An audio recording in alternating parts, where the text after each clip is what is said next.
everybody, and welcome to another episode of 6 Degrees of Associations. I do have to say thank you for your patience during our post or late summer hiatus. Lucas and I both had personal and professional things to attend to. So this is our first episode in probably a month now, Lucas. I'm excited to dive in. Feels like I've been on the road and up in the air for 3 months, even though it was exactly. 6 I weeks. mean, meetings and conventions have come back in full swing. Jeff, you were just mentioning you were at ASAE in Tennessee, right? You guys were in Tennessee? Yeah, we were both there. A couple weeks ago. Yeah, small world. Although that's what we find out on this podcast, that the association world is in fact a small world. So we are excited to welcome Jeff Tenenbaum today.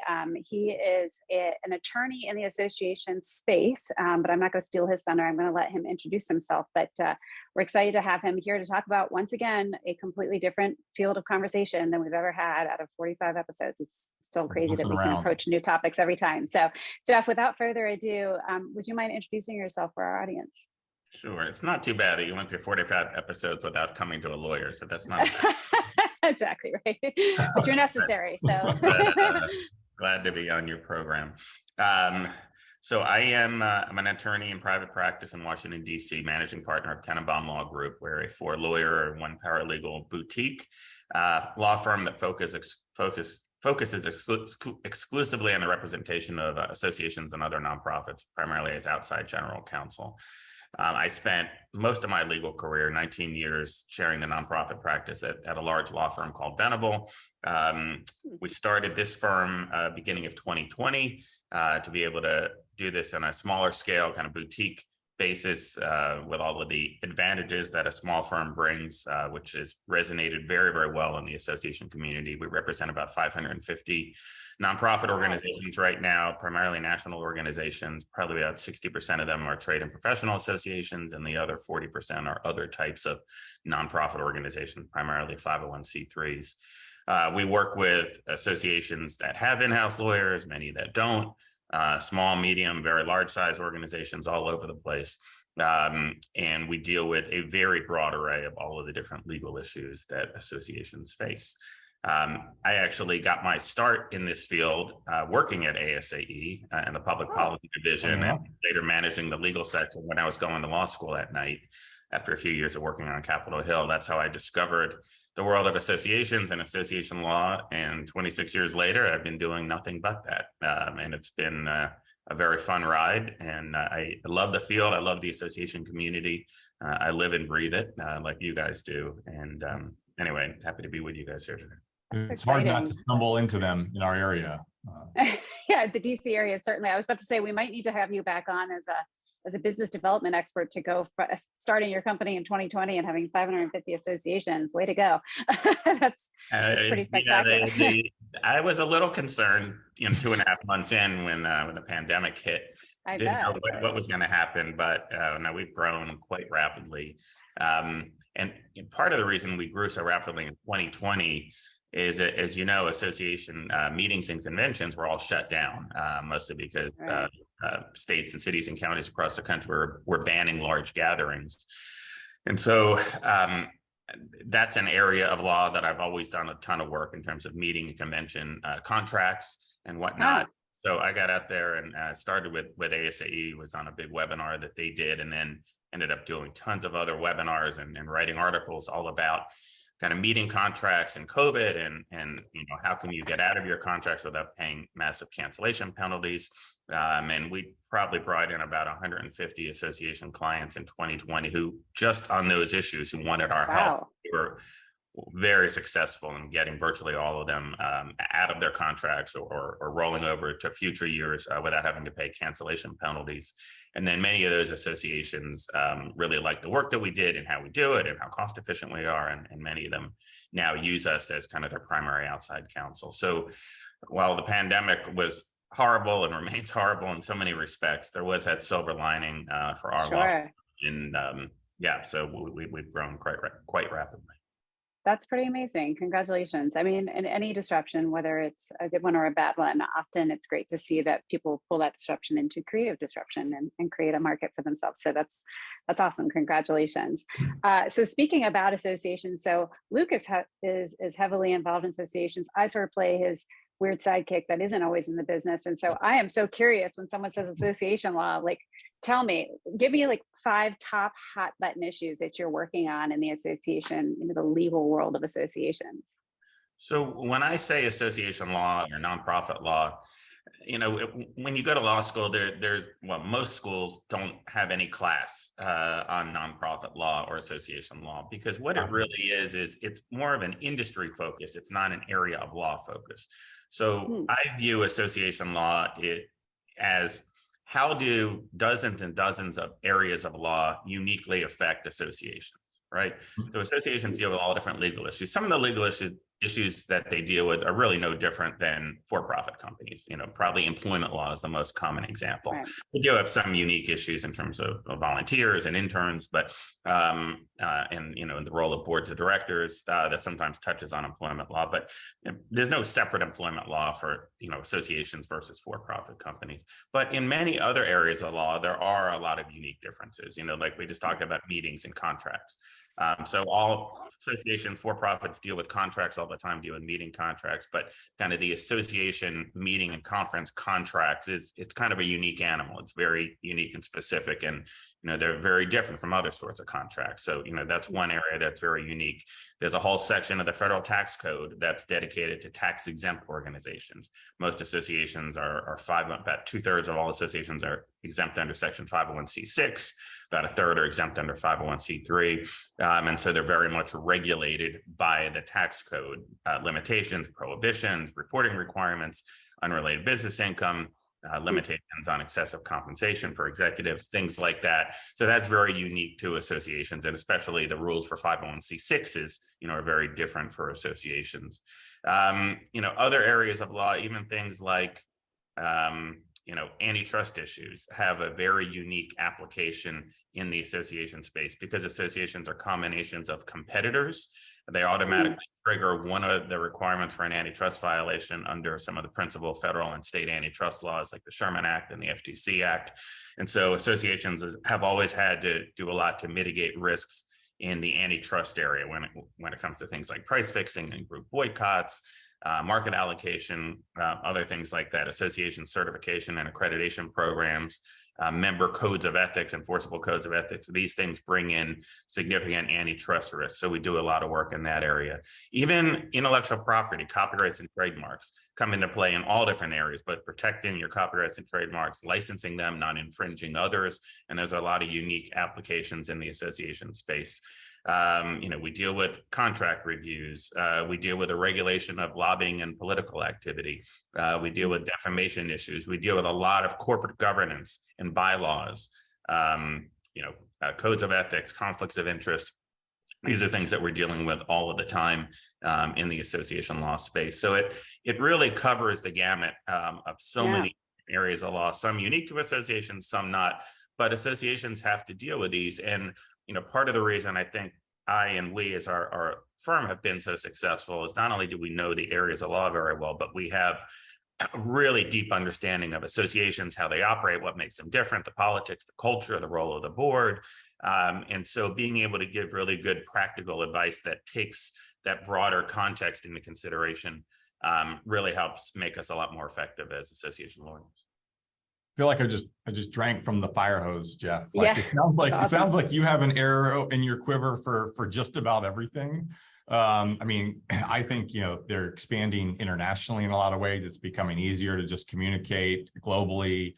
Mergers and acquisitions are becoming a hot topic, and the legal ramifications between forget that you think smashing two cultures together, but then smashing two 501c3s or other legal type entities together can be pretty messy. So I imagine navigating an organization through that has its own. These are other great examples of areas that we do a lot of work in. We do a lot of what some people call M&A work, mergers and acquisitions, but I'm working on probably a half dozen right now, some involving C6 and C3 combinations, some involving two C6s coming together. Sometimes it's a true legal merger, sometimes it's more of an asset transfer and dissolution, sometimes it's kind of two organizations kind of teaming up to figure out how to do things together, working on a couple of those right now. And understanding all the law, it involves federal tax law. Oh, another key area is associations are almost all of them are nonprofit corporations. And so every state in DC has a nonprofit corporation statute, which very much regulates the organizations. That comes into play in mergers and combinations. But even knowing that, the culture of nonprofits and how they operate, having been down every issue that we deal with, I've literally dealt with hundreds and hundreds and hundreds of times. So even in these merger discussions, I find myself not just giving legal advice on the different options of different structures, pros, cons, considerations, but being able to kind of say, this type of approach, even how the two sides are going to negotiate the deal and who's going to, be representing each side. Do you have the whole board involved? Do you have a smaller group? Who should be on that group? Same thing goes for making a big overhaul of your bylaws. Having done this so many times, I'm able to, point associations to good practices, best practices, things that work well, things that tend to have a lot of pitfalls. If you're not bringing, the full board or the membership along in the process, that can sometimes come back to bite you. So just knowing the politics, the culture, the context really helps make our advice that much more effective. Well, and we see this on I'll call it the supplier side of one of our organizations at Affinity. We see suppliers that want to come in and work with associations who really know nothing about associations. And you need to understand the greater mission of that organization and how they really operate in order to be able to really send and communicate with them through the lens of, sort of their language. There is sort of a language to associations, right, that you'd speak. So you could come in and somebody in corporate America could speak about those same things, mergers and acquisitions, and hear all the legal ramifications. But having sort of a partner on their side that understands and has been essentially in their seat or driven alongside somebody who's been in their seat has to have a huge benefit, I would imagine. And no question about it. And you say like the association itself, but the association is really, obviously it's people, but it's, the staff and management play a very different role from the board.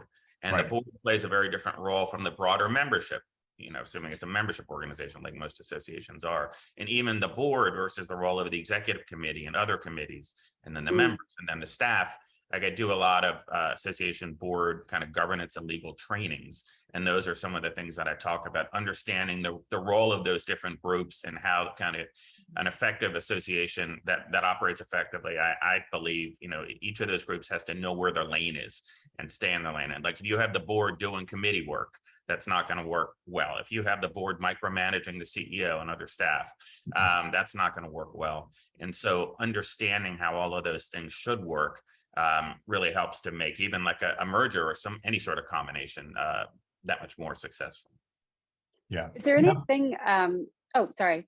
No, go ahead. I was just thinking, the meetings and conventions, that makes sense. 2020 uprooted a bunch of those plans, lots of contracts to dig through. Are there any other unique situations that came out of the COVID pandemic that have altered legal ramifications for associations that you've just been dealing with time and time again over the last 2 years? Absolutely.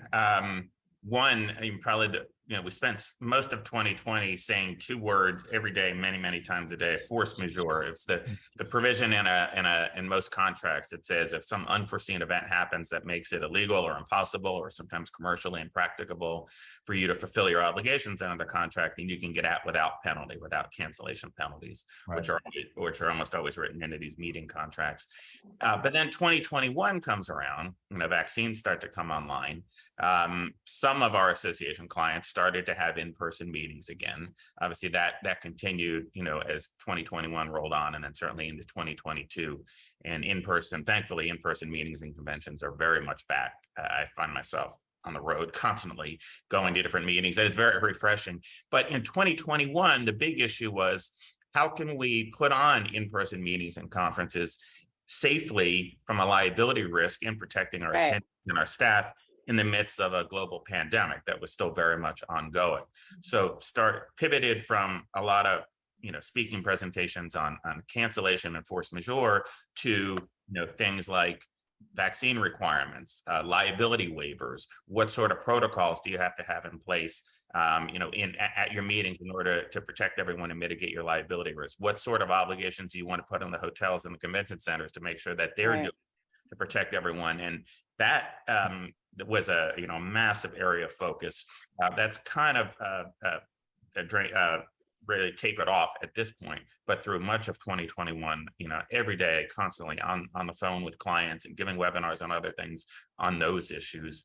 In 2020, there were a lot of clients that we helped with respect to governance issues in the midst of a pandemic. So a lot of associations did not have provisions in their articles of incorporation or their bylaws to allow, membership meetings to happen remotely, or to allow electronic voting by members or things like that. And some of the state nonprofit corporation statutes, they're all over the place. Some, like New York, the New York Attorney General, issued an emergency rule, or maybe it's the governor's office. The governor, issued an emergency rule to allow for remote meetings of members of nonprofits, even though the statute did not allow for it. So wrote a long article all about those kind of governance challenges during the pandemic. And since, of course, have wrapped that into our work that we do in terms of bylaw reviews and other things for associations. And if you, I think also, because I know Aaron's going to wrap us up here any second, but I want to kick the rock down the road, 5+ years, Jeff, and things that are relevant today that I would say associations may be just catching up on and maybe a little bit more mainstream.